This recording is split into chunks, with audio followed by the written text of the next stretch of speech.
Hello दोस्तों, स्वागत है आपका मेरे YouTube चैनल पूजा पाठ में।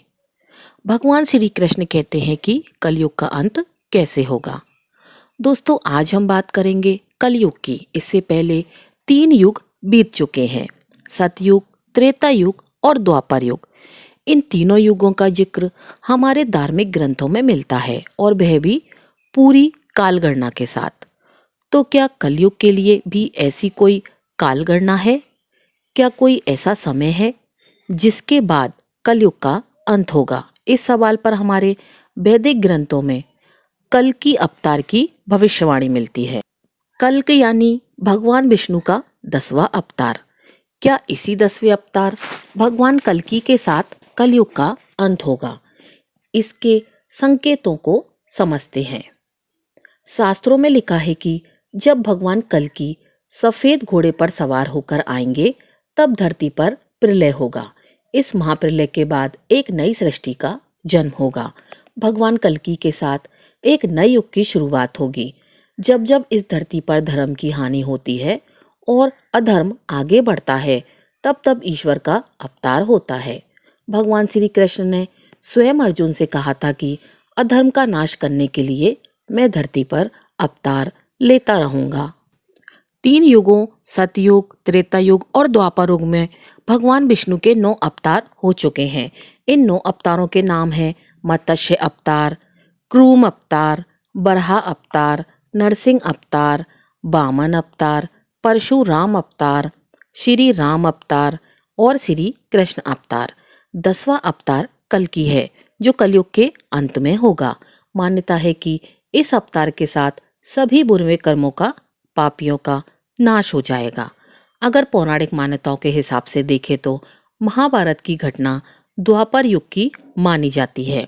इसके पुरातात्विक साक्ष्य के अनुसार द्वापर युग खत्म हुए करीब 5100 वर्ष बीत चुके हैं। इसके बाद कलयुग शुरू हुआ। आज के अनुसार कलयुग के 5121 साल बीत चुके हैं। हिंदू धर्म के प्राचीन ग्रंथ गरुड़ पुराण, विष्णु पुराण, अग्नि पुराण आदि में कलाओं का विस्तृत वर्णन किया गया है। इन ग्रंथों में कलयुग में स्त्रियों और पुरुषों के व्यवहार का भी वर्णन मिलता है। यदि आज का मनुष्य इन ग्रंथों में किए गए कलयुग के वर्णन को पढ़ेगा तो वह भयभीत हो जाएगा।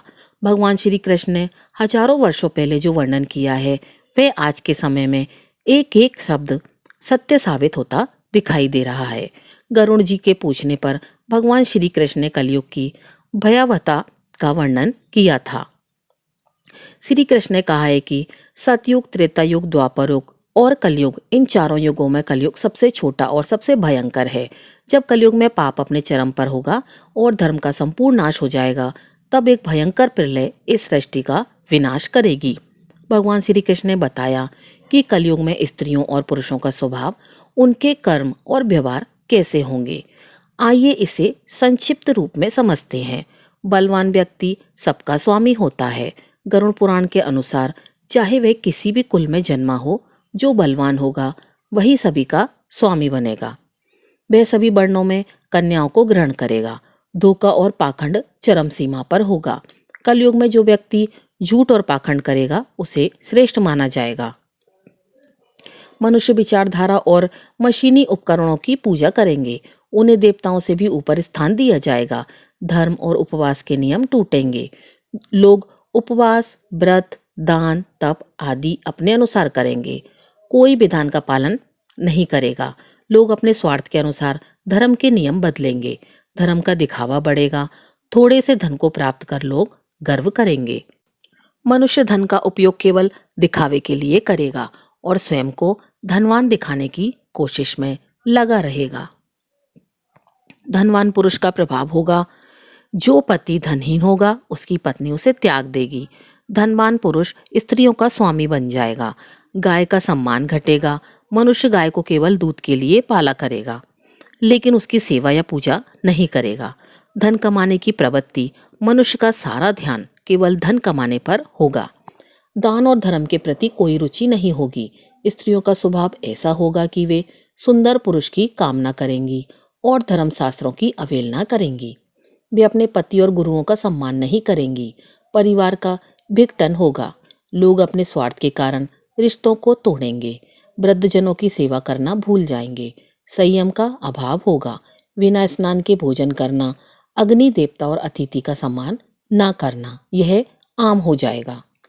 प्राकृतिक आपदाएं और रोग, योग, तपस्या और सात्विक आहार के अभाव में लोग कम उम्र में ही मृत्यु को प्राप्त करेंगे। अनाज और फल उत्पन्न नहीं होंगे। कलयुग के अंत में महिलाएं कम उम्र में ही गर्भवती होंगी। पेड़ पौधे खत्म हो जाएंगे और केवल शमी के पेड़ बचेंगे। इस प्रकार पुराणों में कलयुग का भयावह वर्णन किया गया है। क्या आपको लगता है कि आज के समय में यह सत्य हो रहा है? भगवान श्री कृष्ण ने बताया है कि कलयुग का अंत कैसे होगा। आज के इस वीडियो के माध्यम से हम आपको बताएंगे कि कलयुग के क्या लक्षण हैं, कलयुग में स्त्री और पुरुष कैसे होंगे, उनकी आयु कितनी होगी, कलयुग का अंत किस प्रकार से होगा और अभी कितना समय बाकी है। तो चलिए बिना देरी किए जान लेते हैं। महाभारत के युद्ध की समाप्ति के पश्चात जब धर्मराज युधिष्ठिर हस्तिनापुर के सिंहासन पर आसीन हुए तो उनके मन में सृष्टि के भविष्य को लेकर अनेक चिंताएं उठने लगी। द्वापर युग अब समाप्त होने की कगार पर था और कलयुग के आगमन के संकेत मिलने लगे थे। युधिष्ठिर यह सोचकर व्याकुल हो उठे कि कलयुग में मानव का क्या होगा और धर्म की क्या स्थिति रहेगी। अपने मन की इस चिंता का समाधान पाने के लिए उन्होंने अपने चारों भाइयों भीम, अर्जुन, नकुल और सहदेव के साथ भगवान श्री कृष्ण के पास जाने का निश्चय किया। इस प्रकार विचार करके सभी पांडव द्वारिका की ओर प्रस्थान करने लगे। वे पवित्र नगरी द्वारिका में पहुंचे, जहां श्री कृष्ण ने उनका स्वागत किया। श्री कृष्ण के पास पहुंचते ही युधिष्ठिर ने उनके चरणों में प्रणाम किया और कहा, हे केशव, आपको बारंबार नमस्कार है। श्री कृष्ण ने मुस्कुराते हुए कहा, हे महाराज युधिष्ठिर, द्वारिका नगरी में आपका स्वागत है। कहिए मैं आपकी किस प्रकार से सहायता कर सकता हूँ। युधिष्ठिर ने विनम्रतापूर्वक कहा, हे माधव, आप तो सब कुछ जानते हैं। द्वापर युग अब समाप्त होने वाला है और कलयुग के संकेत स्पष्ट रूप से दिखने लगे हैं। मैं यह जानता हूँ कि कलयुग में मानव का स्वभाव और आचरण कैसा होगा, वह किस प्रकार के कर्म करेगा और मोक्ष की प्राप्ति के लिए उसे कौन से प्रयास करने होंगे। श्री कृष्ण ने गहरी मुस्कान के साथ उत्तर दिया, हे धर्मराज, आपकी जिज्ञासा उचित है। कलयुग के प्रभावों को समझना अत्यंत महत्वपूर्ण है, लेकिन इसका उत्तर मैं आपको सीधे नहीं दे सकता। इसके लिए आपको और आपके भाइयों को कुछ विशेष अनुभव प्राप्त करने होंगे। युधिष्ठिर ने उत्सुकता पूर्वक पूछा, हे केशव, आप जिस प्रकार की परीक्षा की बात कर रहे हैं उसके लिए हमें क्या करना होगा, हमें क्या अनुभव करना होगा।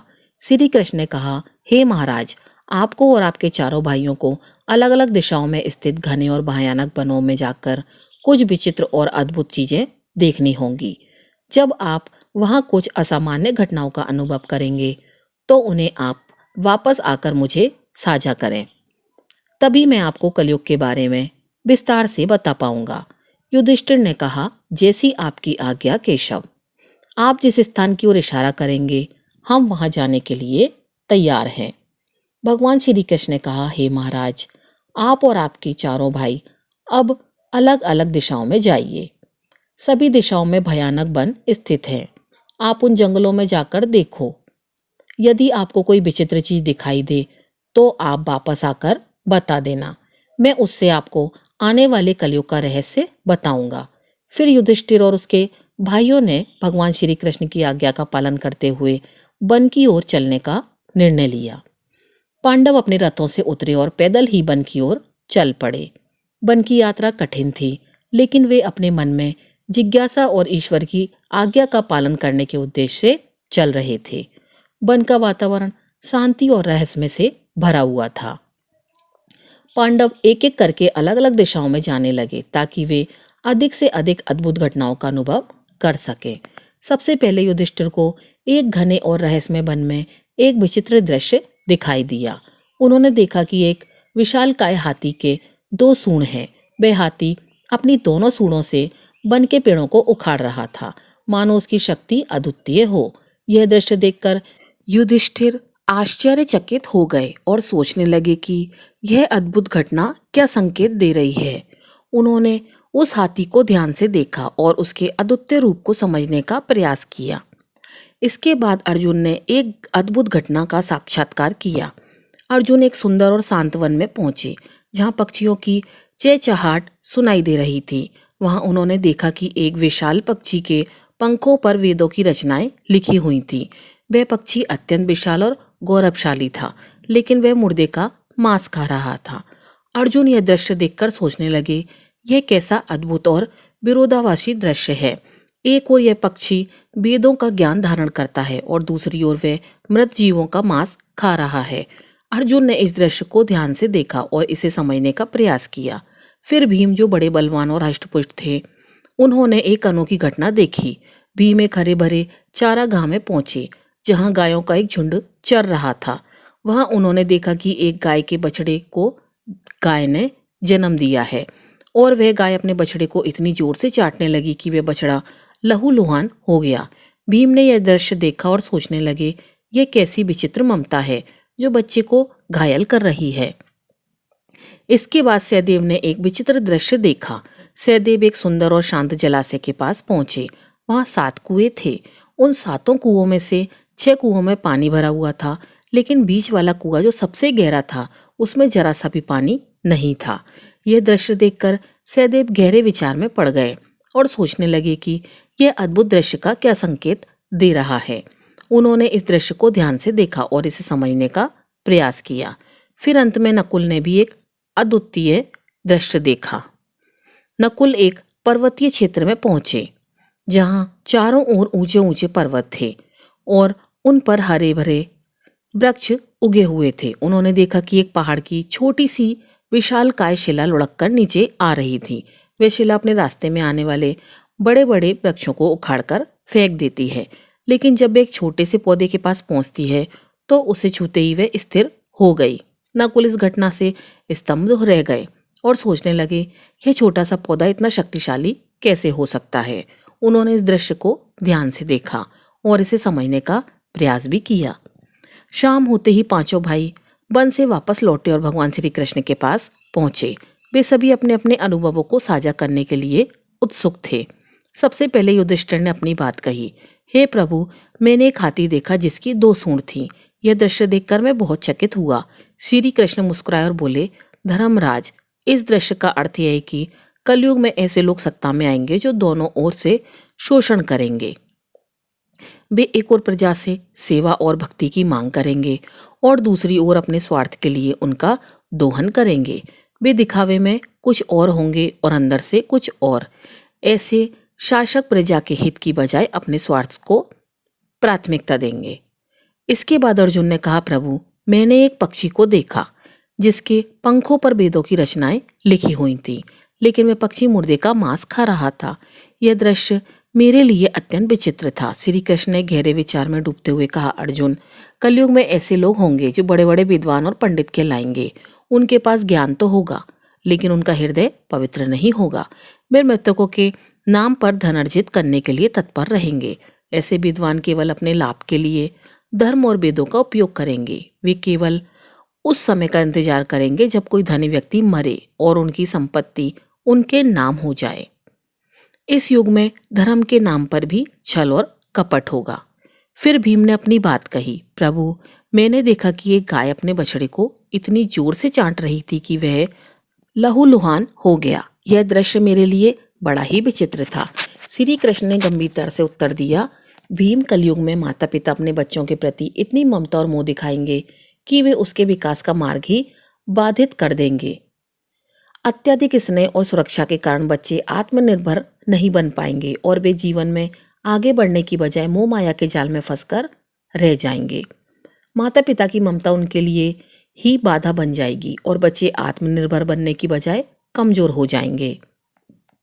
अब सहदेव ने अपनी बारी ली और कहा, हे प्रभु, मैंने 7 कुओं का अद्भुत दृश्य देखा। 6 कुओं में पानी भरा हुआ था, लेकिन बीच वाला कुआं जो सबसे गहरा था वह पूरी तरह से सूखा था। यह दृश्य मुझे बहुत विचित्र लगा। श्री कृष्ण ने धीरे से उत्तर दिया, देव, कलयुग में ऐसे लोग होंगे जो दिखावे में बड़े धनाढ्य से होंगे और संपन्न होंगे। वे बड़े बड़े उत्सवों और आयोजनों में अपार धन खर्च करेंगे, लेकिन अपने पड़ोस में भूखे और प्यासे लोगों की ओर देखने की भी जरूरत नहीं समझेंगे। वे केवल अपने स्वार्थ और आनंद के लिए धन का उपयोग करेंगे और दूसरों की पीड़ा की उन्हें कोई परवाह नहीं होगी। यह युग स्वार्थ और अनदेखी का होगा, जहां धन का असली उपयोग नहीं हो पाएगा। अंत में नकुल ने अपनी बात कही, प्रभु, मैंने देखा कि एक विशालकाय शिला पहाड़ से लुढ़ककर नीचे आ रही थी। वे अपने रास्ते में आने वाले बड़े बड़े वृक्षों को उखाड़कर फेंक रही थी, लेकिन एक छोटे से पौधे के पास पहुंचते ही वह शिला स्थिर हो गई। यह दृश्य मेरे लिए अत्यंत आश्चर्यजनक था। श्री कृष्ण ने गंभीर स्वर में उत्तर दिया, नकुल, कलयुग में मनुष्य का पतन बड़े बड़े धन और संपत्तियों के कारण नहीं रुकेगा। उसका जीवन केवल भौतिक सुख सुविधाओं से उखड़कर रह जाएगा। लेकिन अगर मनुष्य अपने हृदय में भगवान का नाम और सच्ची भक्ति धारण कर लेता है तो वह पतन के मार्ग से बच सकता है। हरि नाम का एक छोटा सा पौधा भी जीवन को संभाल सकता है, जबकि बड़े बड़े वृक्ष जैसे धन और सत्ता उसे नहीं बचा पाएंगे। यही कलयुग का सच होगा। भगवान श्री कृष्ण के इन उत्तरों को सुनकर पांचों पांडव गहरे विचार में पड़ गए। उन्होंने कलयुग के भविष्य की एक झलक देख ली थी और यह समझ लिया था कि इस युग में मनुष्य का स्वभाव और आचरण कैसे बदल जाएगा। वे समझ गए कि इस युग में धर्म और सत्य का पालन करना कितना कठिन होगा, लेकिन यदि वे सच्ची भक्ति और भगवान के नाम का आश्रय लें तो वे अवश्य ही इस पतन से बच सकते हैं। इसके पश्चात पितामह भीष्म ने भी कलयुग के बारे में कुछ भविष्यवाणियां की। उन्होंने कहा, कलयुग में लोग अपने माता पिता की सेवा नहीं करेंगे। संपत्ति के लालच में भी अपने माता पिता को घर से बाहर निकाल देंगे और विषय वासना में लिप्त हो जाएंगे। लोग पराई स्त्रियों पर बुरी नजर डालेंगे और सदैव काम वासना से भरे रहेंगे। यह सुनकर पांडवों ने कलयुग की एक और गहरी झलक पाई और यह समझ गए कि इस युग में मानव का पतन कितना गहरा हो सकता है। उन्होंने यह भी जाना कि धर्म और सत्य के मार्ग पर चलते हुए ही वे इस युग की कठिनाइयों का सामना कर सकते हैं। एक ही स्त्री कई पुरुषों से विवाह करेगी। यह स्थिति समाज में नैतिकता और सदाचार के होने का प्रतीक है। इसके अलावा लोग पूजा पाठ, श्राद्ध, अंतिम संस्कार, मुंडन और विवाह जैसे धार्मिक और सांस्कृतिक कार्यों का परित्याग कर देंगे। जल के अभाव के कारण लोग स्नान भी नहीं करेंगे और अशुद्ध ही रहेंगे। कलयुग के अंत में लोग केवल मांसाहार का ही सेवन करेंगे और कोई भी सात्विक आहार ग्रहण नहीं करेंगे। इस युग में लोगों के वस्त्र चमकीले और तने हुए होंगे, जो उनकी भौतिकता के प्रति आकर्षण और आध्यात्मिकता से दूर होने का संकेत है। तीसरा संकेत वृक्षों का फलहीन होना है। भगवान श्री कृष्ण ने तीसरा संकेत बताया कि कलयुग के अंत समय में वृक्षों में फल आना बंद हो जाएगा। सभी वृक्ष फल रहित हो जाएंगे और सृष्टि में हर तरफ केवल समी के वृक्ष ही दिखाई देंगे। मनुष्य शाकाहार को त्याग कर केवल मांसाहार का सेवन करेंगे। इस युग का भोजन तामसिक और रोग उत्पन्न करने वाला होगा, जिससे लोग जल्दी ही बूढ़े होकर मृत्यु को प्राप्त हो जाएंगे। कलयुगी मनुष्य गाय की पूजा करना बंद कर देंगे और गायों में केवल दूध और मांस के लिए पाला जाएगा। यह संकेत समाज में धर्म और नैतिकता और प्रकृति के प्रति सम्मान की कमी का प्रतीक है। चौथा संकेत अल्पवृष्टि है। श्री कृष्ण ने चौथे संकेत के रूप में कहा कि कलयुग के अंत समय में अल्पवृष्टि होगी, अर्थात बहुत ही कम बारिश होगी। खेतों में अनाज नहीं उगेगा और धान्य का आकार बहुत ही छोटा हो जाएगा। फलों में रस भी उत्पन्न नहीं होगा। मनुष्य भूख और प्यास के कारण तड़प कर मरने लगेंगे। इस स्थिति में मनुष्य को केवल बकरियों का दूध ही प्राप्त होगा। यह संकेत समाज में प्राकृतिक संसाधनों की कमी और जीवन की कठिनाइयों को दर्शाता है। पांचवा संकेत है सूर्य और प्रलय। अंत में भगवान श्री कृष्ण ने सबसे भयानक संकेत का वर्णन किया। उन्होंने कहा, जब कलयुग का अंत निकट होगा तब भगवान विष्णु सूर्य की किरणों में विराजमान होकर पृथ्वी का संपूर्ण जल सोख लेंगे। आकाश में चारों तरफ 7 सूर्य दिखाई देंगे। इन सभी सूर्य के प्रभाव से संपूर्ण सृष्टि जलकर खाक हो जाएगी। तत्पश्चात रुद्र रूपी भगवान विष्णु संपूर्ण संसार को दग्ध करके अपने श्वास से मेघों को उत्पन्न करेंगे। यह मेघ भयंकर गर्जना करते हुए अगले 100 वर्षों तक आकाश से जल की वर्षा करेंगे, जिससे सृष्टि की वह भयंकर अग्नि शांत हो जाएगी। अग्नि शांत होने पर यह मेघ संपूर्ण जगत को जल में डुबो देंगे, जिससे संपूर्ण सृष्टि का अंत हो जाएगा। श्री कृष्ण ने गरुड़ जी से कहा, यह दृश्य इतना विनाशकारी और भयावह होगा कि समस्त संसार जलकर राख हो जाएगा, संपूर्ण जगत का ध्वंस होगा। लेकिन यह केवल एक अंत नहीं है, बल्कि एक नई शुरुआत का संकेत भी है। जब सृष्टि अपने विनाश को प्राप्त कर लेगी, तब भगवान अपनी इच्छा मात्र से एक नई सृष्टि की रचना करेंगे। यह सृष्टि पहले से अधिक शुद्ध, पवित्र और दिव्य होगी, जहाँ धर्म, सत्य और आध्यात्मिकता का पुनः उत्थान होगा। यह एक चक्र है, सृष्टि, पालन और संहार। जब एक युग का अंत होता है, तो यह किसी नए युग की शुरुआत के लिए मार्ग प्रशस्त करता है। यह हमें यह समझाता है कि हर अंत एक नई शुरुआत का प्रारंभ है और एक नई सृष्टि में वही जीवित रहेंगे जिन्होंने धर्म और सत्य का पालन किया है। इस प्रकार से कलयुग का अंत होगा और फिर परमात्मा अपनी इच्छा मात्र से पुनः सृष्टि की रचना करेंगे। यह ज्ञान हमें सिखाता है कि कलयुग की कठिनाइयों और चुनौतियों के बावजूद हमें सच्चे धर्म और भगवान के नाम का आश्रय लेना चाहिए। इसी में हमारा कल्याण है। सतयुग में राजा हरिश्चंद्र हुए थे। वे हरिश्चंद्र जिन्होंने सत्य के लिए अपने परिवार का और अंत में खुद का बलिदान भी दे दिया था। त्रेता युग में धर्म के 3 पैर थे। इस युग में पाप थोड़ा बहुत होता था, पर सतयुग से थोड़ा ज्यादा और पुण्य सतयुग से थोड़ा कम होता था। इस युग में विष्णु का वामन और राम अवतार हुए थे।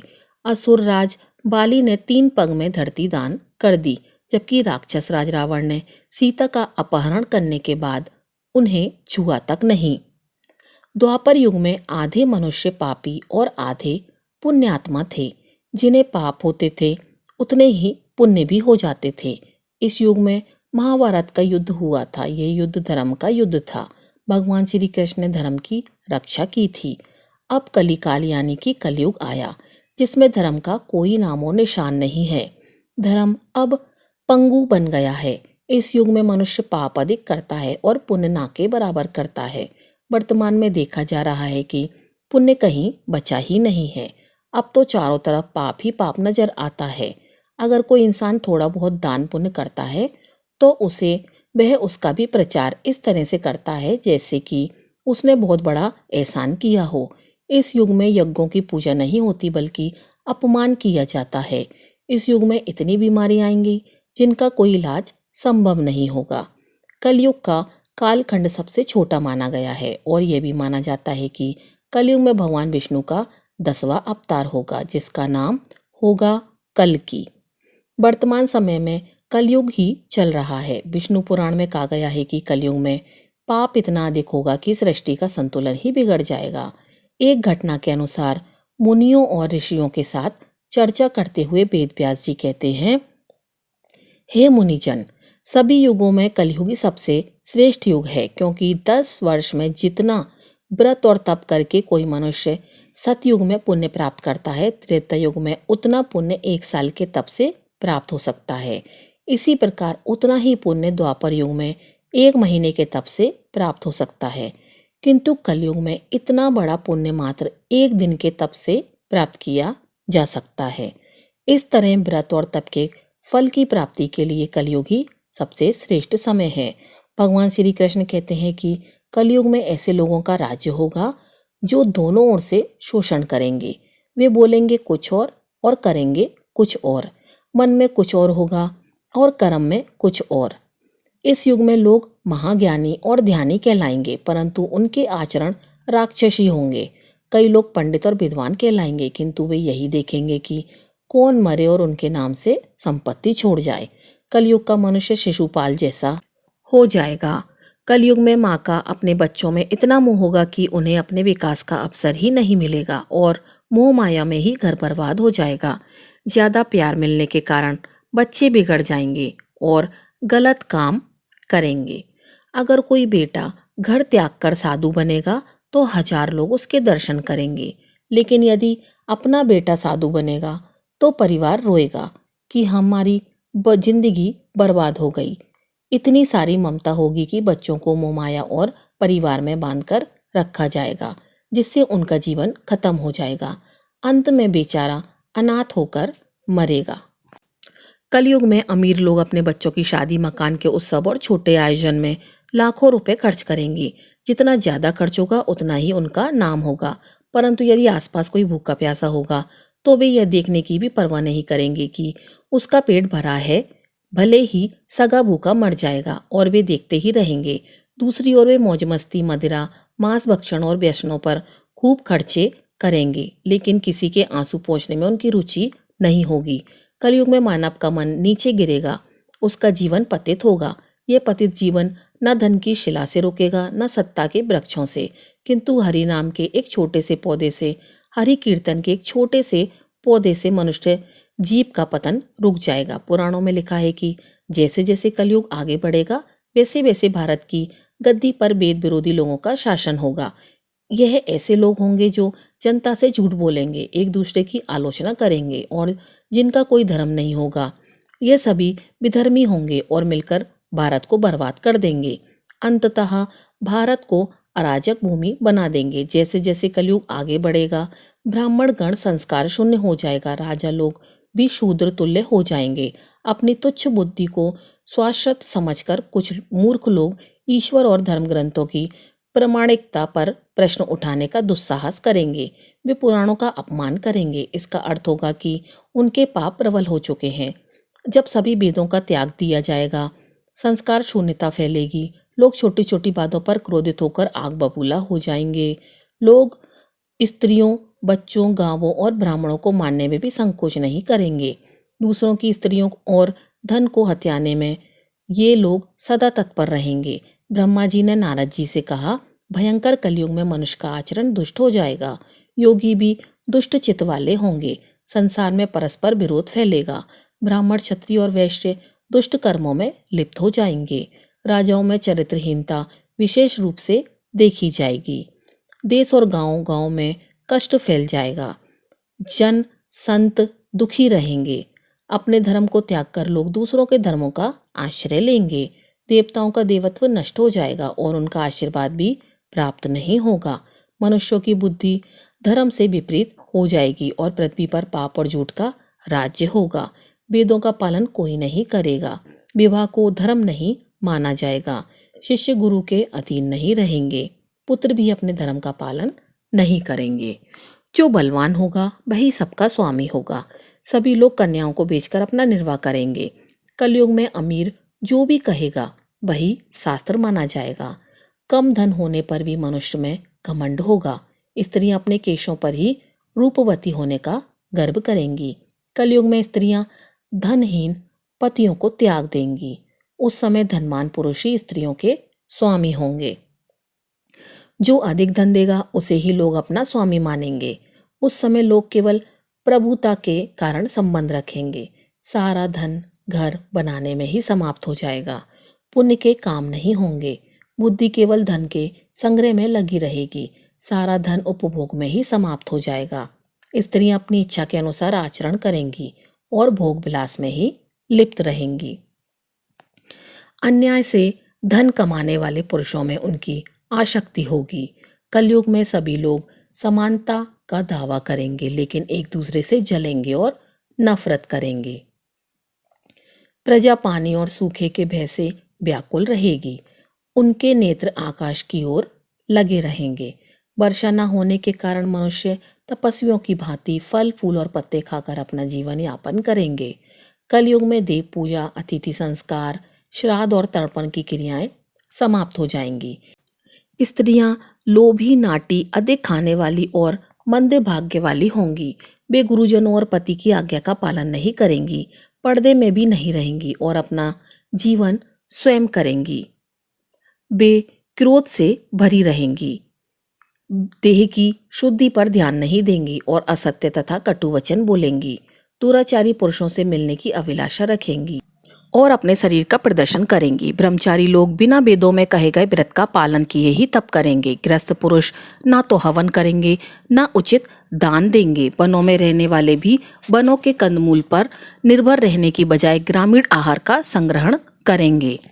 सन्यासी भी मित्रता और स्नेह के बंधनों में बंधे रहेंगे। वे भी स्त्रियों के प्रति गलत दृष्टि रखेंगे।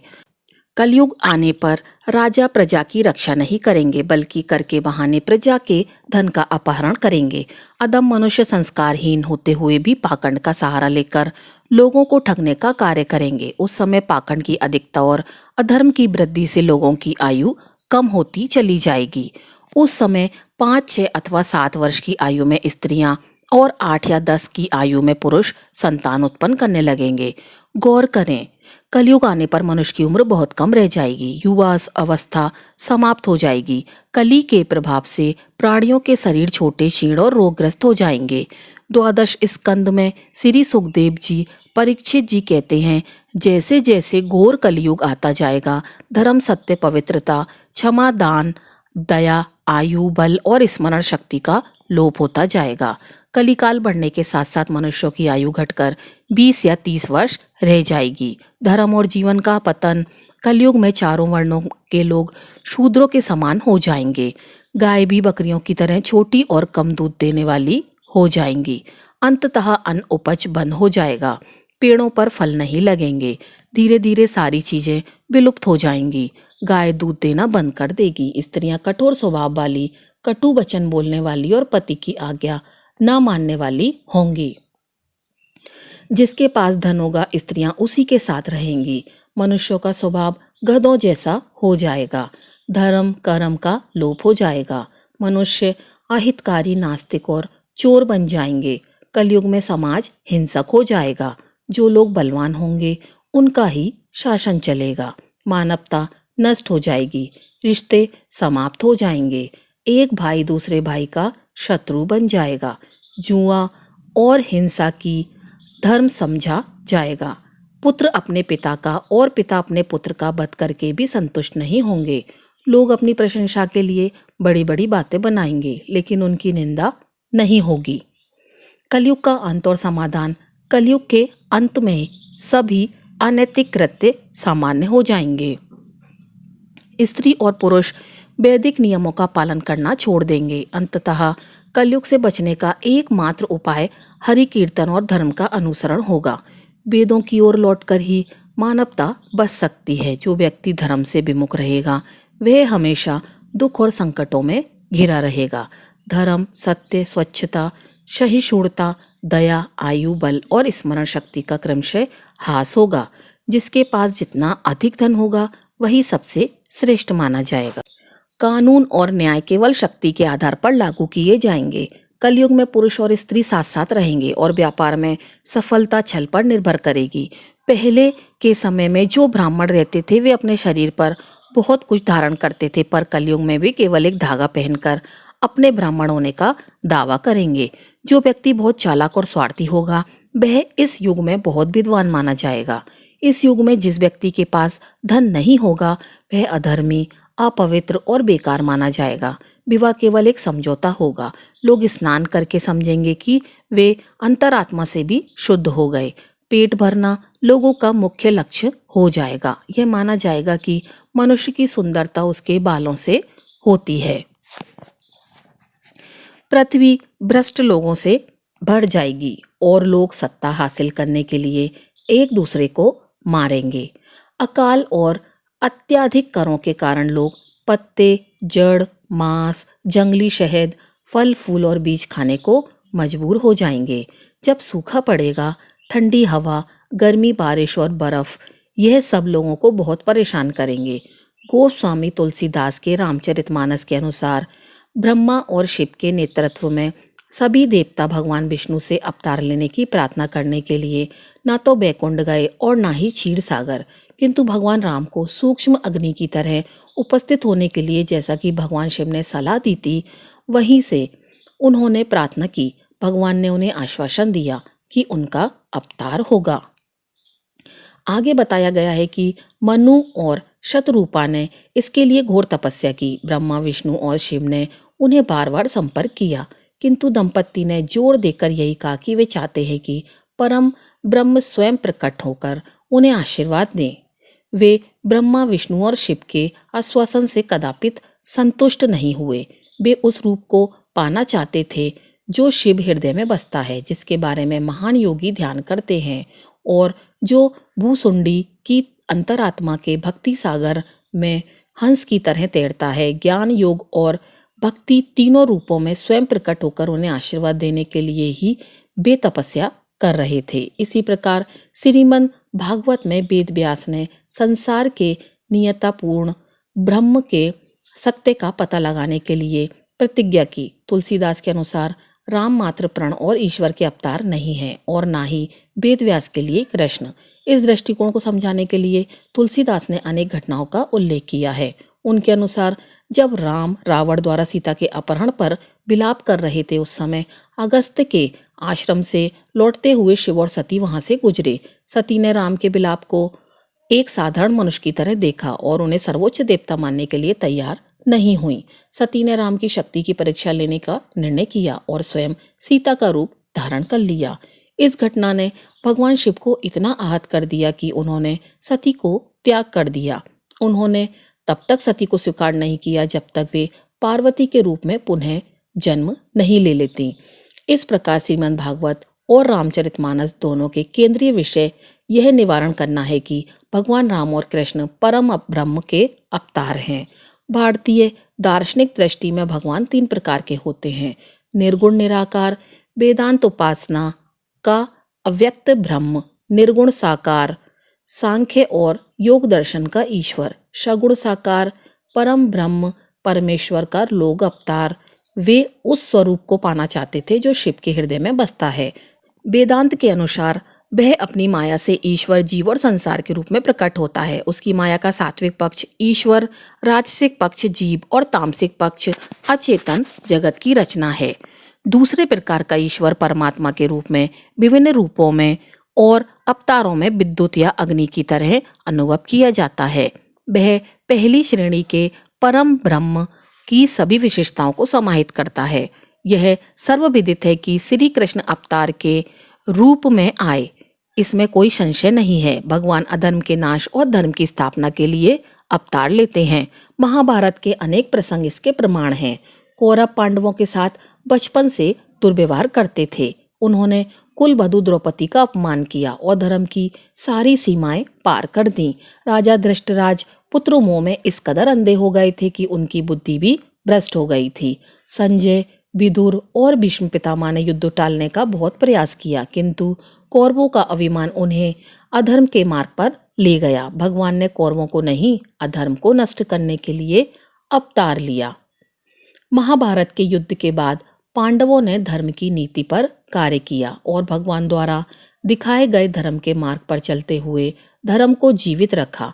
अंततः इस घोर कलयुग से बचने का एकमात्र उपाय यह है कि व्यक्ति को वेदों की ओर लौटना चाहिए और हर समय हरि कीर्तन करके खुद को सुरक्षित रखना चाहिए। जो व्यक्ति धर्म से विमुख होकर रहेगा वह कहीं भी कभी भी अकाल मृत्यु को प्राप्त करेगा या हर समय दुखी और संकटों में घिरा रहेगा। प्रिय मित्रों, यदि आप इस कलयुग से बचना चाहते हैं तो गलत लोगों से दूरी बनाए रखें, भजन कीर्तन करते रहें और भागवत गीता का पाठ अवश्य करें। आप ईश्वर की पूजा आराधना में लगे रहें। इससे आपके जो भी बुरे कर्मों व फल है वे समाप्त हो जाएंगे और आपको इस कलयुग से मुक्ति मिलेगी।